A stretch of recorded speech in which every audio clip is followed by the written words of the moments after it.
U prethodnim videima naučili smo kada koristimo present perfect i kako ga gradimo. Hajde da odgovorimo na jednu od najčešćih nedoumica. Da li treba koristiti present perfect ili past simple? Past simple koristimo kada je radnja završena u prošlosti i imamo jasno naznačeno vreme. Na primjer, we visited Rome last year. Mi smo posjetili Rim prošle godine. She called me yesterday. Ona me je pozvala juče.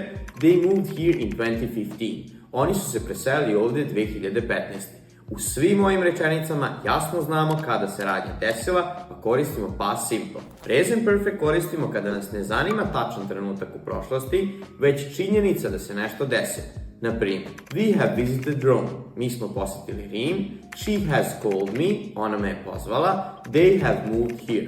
Oni su se preselili ovdje. Ovdje ne znamo kada se tačno radnja dogodila. Vreme nije važno, već samo iskustvo i rezultat. Nadamo se da vam se ovaj serijal dopao. Ukoliko imate još neke nedoumice, ostavite ih u komentarima.